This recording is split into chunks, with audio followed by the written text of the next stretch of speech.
ಉತ್ತರದ ನಾಡಿನಲ್ಲಿ ಹಗೆಯ ಹೆಬ್ಬೇಗೆ ಹಬ್ಬೀತು, ಹುಟ್ಟೀತು, ಅವೆಲ್ಲ ಕೂಳಾದೀತು, ಸಾಮೂಹಿಕ ಹತ್ಯೆ ಆಗ್ತದೆ. ಕೋಡಿಮಠದ ಶ್ರೀಗಳ ಭವಿಷ್ಯ ಎಲ್ಲ ಕಡೆ.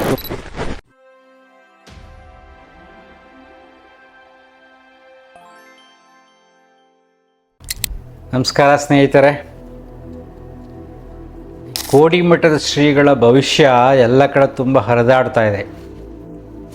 ಉತ್ತರದ ನಾಡಿನಲ್ಲಿ ಹಗೆಯ ಹೆಬ್ಬೇಗೆ ಹಬ್ಬೀತು, ಹುಟ್ಟೀತು, ಸುತ್ತುವರೆದು ಬರುವಾಗ ಜಗವೆಲ್ಲ ಕೂಳಾದೀತು, ಸಾಮೂಹಿಕ ಹತ್ಯೆ ಆಗ್ತದೆ ಅಂತ. ಆಗ ಒಬ್ಬರು ಪ್ರಶ್ನೆ ಕೇಳಿದರು, ಗುರುಜಿ ಇವ್ರು ಭಯ ಹುಟ್ಟಿಸ್ತಾ ಇದ್ದಾರೆ ಸಮಾಜದಲ್ಲಿ. ಯಾವಾಗಲೇ ಆಗಲಿ ದುರ್ಘಟನೆಗಳು ನಡೆದಾಗ ಇವ್ರ ಹತ್ರ ತುಂಬ ಜನ ಮೀಡಿಯಾದವ್ರು ಹೋಗ್ತಾರೆ.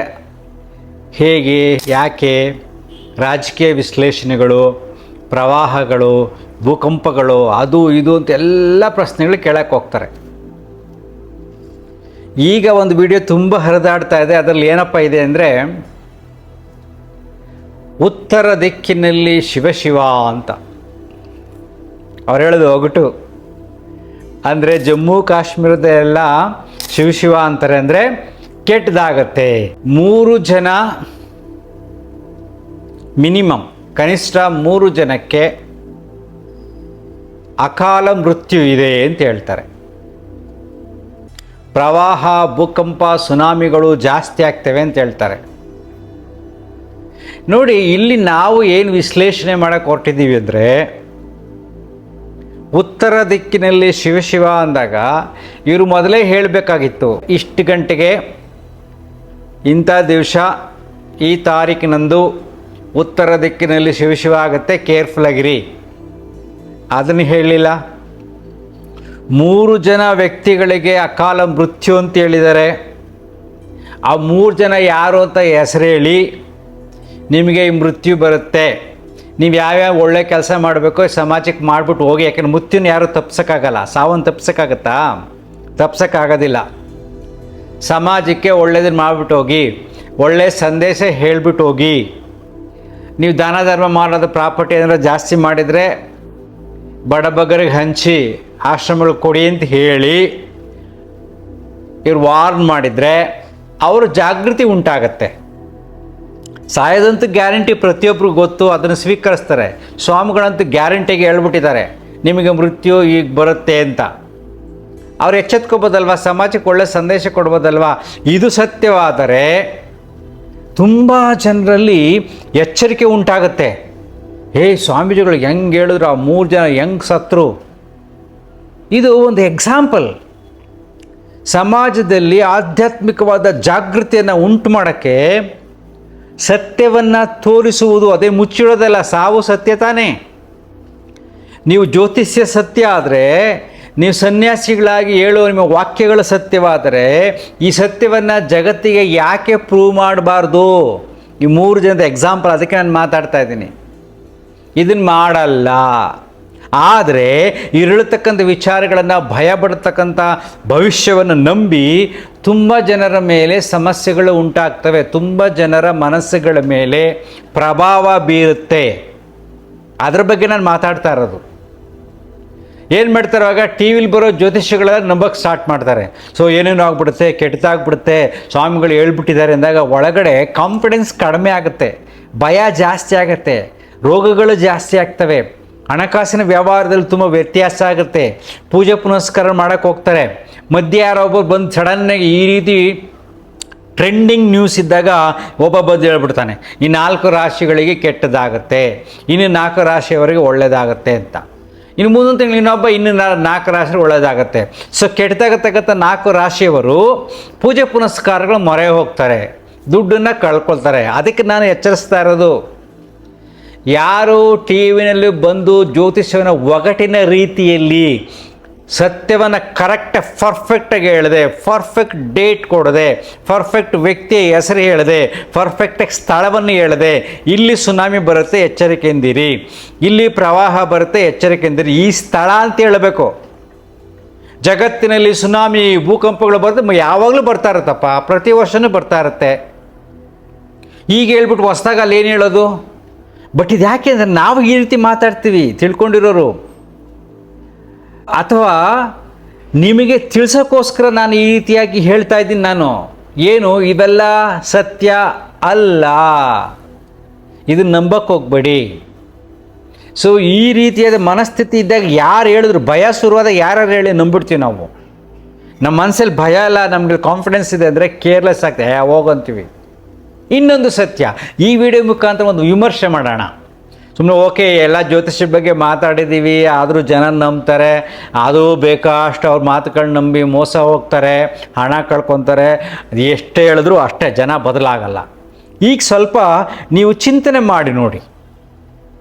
ಈಗ ಕಾಲಜ್ಞಾನದಲ್ಲಿ ಕೆಲವಾರು ನಿಮಗೆ ಇವಾಗ ಬರ್ತಾ ಇರ್ತವೆ, ತಾಳೆ ಗರಿಯಲ್ಲಿ ಬರೆದಿರ್ತಾರೆ. ಅದೇ ಬೇರೆ ಬೇರೆ ಹೆಸರುಗಳಿಂದ ಕೈವಾರ ತಾತಯ್ಯ ಮತ್ತು ಇನ್ನೊಬ್ಬರು ಬ್ರಹ್ಮೇಂದ್ರ ಅಂತ ಇನ್ನೊಬ್ರು ಯಾರ್ಯಾರೋ ರಾಶಿ ಬರ್ತಾ ಇರ್ತವೆ. ನೋಡಪ್ಪ, 500 ವರ್ಷಗಳ ಹಿಂದೆ ಈ ರೀತಿ ಆಗತ್ತೆ ಅಂತ ಬರೆದಿದ್ರೆ, ಆ ರೀತಿ ಆದರೆ ಅದು ಯಾರ ಕೆಲಸ? Simple question. ಅದು ದೇವರ ಕೆಲಸ, ಮನುಷ್ಯನ ಕೆಲಸ ಅಲ್ಲ. 500 years ಬ್ಯಾಕ್, 500 ವರ್ಷಗಳ ಹಿಂದೆ ಭವಿಷ್ಯ ನುಡಿದಿದ್ದಾರೆ ಅಂತ ಬರುತ್ತೆ. ಈ ರೀತಿ ಆಗತ್ತೆ, ಕಾಗೆ ಮಾತಾಡಿದಾಗ ಹಿಂಗಾಗತ್ತೆ. ಯಾವುದು ಸಾಧ್ಯ ಇಲ್ಲ ಅಂತ ಅನ್ಕೊಂಡಿದೀವೋ ಅದು ಸಾಧ್ಯ ಆಗ್ತಿದೆ. ಆ ಸಂದರ್ಭದಲ್ಲಿ ಜಗತ್ತಿನಾದ್ಯಂತ ಭಯಂಕರ ವಿದ್ಯಮಾನಗಳು ನಡೆಯುತ್ತೆ ಅನ್ನೋದನ್ನ ಬಹಳ ಸ್ಪಷ್ಟವಾಗಿ, ಮಾರ್ಮಿಕವಾಗಿ ವಚನಗಳ ಮುಖಾಂತರ ಬ್ರಹ್ಮೇಂದ್ರ ಸ್ವಾಮಿಗಳು ಹೇಳ್ಬಿಟ್ಟಿದ್ದಾರೆ. ಇನ್ನೇನೋ ಒಂದು ಏನೋ ಆದಾಗ, ಘಟನೆ ಆದಾಗ ಹಿಂಗಾಗುತ್ತೆ, ಬೇರೆ ಏನೋ ಹೇಳ್ತಾರಲ್ಲ. ಈ ಕಾಲಕ್ಕೆ ಕಾಗೆ ಮಾತಾಡತ್ತೆ, ಆ ಕಾಲಕ್ಕೆ ಪ್ರಳಯ ಆಗತ್ತೆ, ಕಲಿಯುಗ ಅಂತ್ಯ ಆಗತ್ತೆ ಅಂತ ಹೇಳಿದ್ಮೇಲೆ ಫಿಕ್ಸ್ ತಾನೇ. 500 years ಬ್ಯಾಕೆ ಅವ್ರಿಗೆ ಗೊತ್ತಿದ್ರೆ ಇದೆಲ್ಲ ದೇವರ ಮಹಿಮೆ ತಾನೇ, ಸೃಷ್ಟಿಯ ಲೀಲೆ ತಾನೇ. ಮತ್ತು ನಾವ್ಯಾಕೆ ತಲೆ ಕೆಡಿಸ್ಕೋಬೇಕು? ಯುದ್ಧ ಆಗಿ ಇಂಥ ಟೈಮ್ಗೆ ಕರೆಕ್ಟಾಗಿ ಕಲ್ಕಿ ಅವತಾರವನ್ನು ತಾಳಿ ಕಲ್ಕಿ ಬಂದಾಗ ಕಲಿಯುಗ ಅಂತ್ಯ ಆಗತ್ತೆ ಅಂತ ಹೇಳ್ಬಿಟ್ಟಿದ್ದಾರೆ ಅಂತ ಇಟ್ಕೊಳ್ರಪ್ಪ. ತಾಳೆಗರಲ್ಲಿ ಬರೆದಾಗಿದೆ, ಶಾಸ್ತ್ರಗಳಲ್ಲಿ ಹೇಳಾಗಿದೆ. ಮತ್ತು ನಂದೇನಿದೆ? ದೇವರೇ ಮೊದಲೇ ಹೇಳ್ಬಿಟ್ಟಿದ್ದನಲ್ಲ, ಅದಾಗ್ಬೇಕಾದ್ರೆ ದೇವರ ತಾನೇ ಮಾಡಿಸ್ತಾರನು. ಅಂದರೆ ಈ ಭೂಮಿಯ ಮೇಲೆ ನಡೀತಕ್ಕಂಥ ಎಲ್ಲ ಕೆಟ್ಟ ಘಟನೆಗಳಿಗೂ ದೇವರೇ ಕಾರಣ ಆಗ್ತಾನೆ. ಯಾಕಂದರೆ ಕಲಿಯುಗ ಅಂತ್ಯ ಆಗ್ಬೇಕಂದ್ರೆ ಕೆಟ್ಟ ಅಧರ್ಮ ಜಾಸ್ತಿ ಆಗಬೇಕಲ್ಲ. ಅಧರ್ಮ ಜಾಸ್ತಿ ಆಗುತ್ತೆ ಅಂತ ಅವನೇ ಹೇಳ್ಬಿಟ್ಟಿದ್ದಾನಲ್ಲ ಮೊದಲೇ. ಸುಮ್ಮನೆ ಹೆಂಗಾಗ್ಬಿಡುತ್ತೆ ಅಲ್ವಾ? ಸ್ವಲ್ಪ ಯೋಚನೆ ಮಾಡಿ ನೋಡಿ. 500 years ಬ್ಯಾಕ್ ಅಥವಾ 400 years ಬ್ಯಾಕ್, ಯಾವಾಗ 1000 ವರ್ಷಗಳಿಂದ ಬರೆದು ಬಿಟ್ಟಿದ್ದಾರೆ ಲಿಪಿ. ಏನು ತೋರಿಸ್ತಾರೆ? ತಾಳೆಗರಿನ ತೋರಿಸ್ತಾರೆ. ಕಲ್ಕಿ ಇವಾಗಲೇ ಬರ್ತಾನೆ ಅಂತ ಹೇಳ್ತಾರೆ. ಅದೆಲ್ಲ ಹೇಳಿದ್ಮೇಲೆ ಫಿಕ್ಸ್ ಇರ್ತಾನೆ. ಅದು ದೇವ್ರ ಕೆಲಸ. ಅವನೇ ಕೆಟ್ಟದ್ದು ಮಾಡ್ತಾವನೆ, ಕೊನೆಗೆ ಅವನೇ ಬಂದು ಕಾಪಾಡ್ತಾನೆ.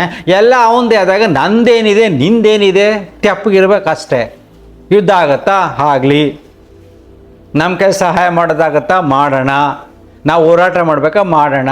ಇದೆಲ್ಲ ಅವನೇ ಫಿಕ್ಸ್ ಮಾಡಿಬಿಟ್ಟಿದ್ದಾನಲ್ಲ ಕಲಿಯುಗ ಅಂತ್ಯ ಆಗೋಕ್ಕೆ. ಕೆಲವರು ಹೇಳ್ತಾರೆ, ವಿಡಿಯೋಗಳಲ್ಲಿ ನೋಡಬೇಕು, ಈಗ ಶುರುವಾಗ್ಬಿಟ್ಟಿದೆ, ಕತ್ತಿ ಇಳ್ಕೊಂಡು ಸ್ಟಾರ್ಟ್ ಮಾಡಿಬಿಟ್ಟಿದ್ದಾನೆ, ಕ್ಯಾಲಿಫೋರ್ನಿಯಾದಲ್ಲಿ ಅಗ್ನಿ ಶುರುವಾಗ್ಬಿಟ್ಟಿದೆ, ಹಾಗೆ ಹೀಗೆ ಅಂತ ಏನು ಎಲ್ಲ ಹೇಳ್ತಾ ಇರ್ತಾರೆ. ಅದಕ್ಕೊಂದು ದೊಡ್ಡ ದೊಡ್ಡ ಎಪಿಸೋಡ್ಗಳಿದೆ ಕಲ್ಕಿ ಅವತಾರದ ಬಗ್ಗೆ. ಯಾಕೆ ನಾನು ಹೇಳ್ತಾ ಇದ್ದೀನಿ ಅಂದರೆ, ಈ ದಿಶೆಯಲ್ಲಿ ಯೋಚನೆ ಮಾಡಿ ನೋಡಿ. ಮೊದಲೇ ಹಿಂಗೆ ಫಿಕ್ಸ್ ಇಂಥ ಕಾಲಕ್ಕೆ ಬರ್ತಾ ಅಂದಮೇಲೆ ಅದೆಲ್ಲ ಅವನ ಲೀಲೆ, ನನ್ನದು ಏನೇನೂ ಇಲ್ಲ ಅಂದ್ಕೊಳ್ಳಿ. ಸೊ ಅದಕ್ಕೆ ಈ ಜ್ಯೋತಿಷ್ಯದ ಬಗ್ಗೆ, ಈ ತಾಳೆಗರಿಗಳ ಬಗ್ಗೆ, ಬೇರೆ ಯಾರ್ಯಾರೇ ದೇವರುಗಳು ಏನೇನಾರು ಹೇಳಿ ಅದ್ರ ಬಗ್ಗೆ ತಲೆ ಕೆಡಿಸ್ಕೊಳ್ಳೋಕೆ ಹೋಗಬೇಡಿ. ಅರ್ಥ ಆಗ್ತಿದೆಯಾ? ಸ್ವಲ್ಪ ಪ್ರಾಕ್ಟಿಕಲಾಗಿ ಯೋಚನೆ ಮಾಡಿ, ಈ ದಿಶೆಯಲ್ಲಿ ಯೋಚನೆ ಮಾಡಿದಾಗ ನಿಮ್ಮ ಮನಸ್ಸು ಶಾಂತವಾಗತ್ತೆ. ಅಯ್ಯೋ, ಇದೆಲ್ಲವನ್ನು ಅರ್ಥ ಮಾಡ್ಕೊಳ್ಳೋದು ತುಂಬ ಕಷ್ಟ, ನನ್ನ ಬುದ್ಧಿ ಸೀಮಿತ ಅನ್ನತಕ್ಕಂಥ ಅರಿವು ಬಂದಾಗ ನೀವು ಸಹಜವಾಗಿರ್ತೀರ. ಸಹಜವಾಗಿ ಉಸಿರಾಟದ ಕಡೆ ಗಮನ ಹರಿಸಿ, ಸೃಷ್ಟಿಯಲ್ಲಿ ಪ್ರಕೃತಿ ಏನೇನು ಸಿಗುತ್ತೋ ಅದನ್ನು ಉಪಯೋಗಿಸ್ಕೊಳ್ಳಿ, ಅದಕ್ಕೆ ಗೌರವಿಸಿ. ಸೃಷ್ಟಿಯೇ ನಿಜವಾದ ಭಗವಂತ. ಈ ಕ್ಷಣ ನಾನೇನು ಅನುಭವಿಸ್ತೀನೋ ಅದೇ ಭಗವಂತ, ಉಳಿದೆಲ್ಲವೂ ನನಗೆ ಗೊತ್ತಿಲ್ಲ. ಸೊ ತಲೆ ಕೆಡಿಸ್ಕೊಳ್ಳೋಕೆ ಹೋಗತಕ್ಕಂಥ ಅವಶ್ಯಕತೆ ಇಲ್ಲ. Everything is fixed. ಅರ್ಥ ಆಗ್ತಿದೆಯಾ? ಬರೋದಲ್ಲ ಬರಲಿ, ಹೋಗೋದಲ್ಲ ಹೋಗಲಿ. ಅಂತರ್ಮುಖಿ ಸದಾ ಸುಖಿ. Thank you.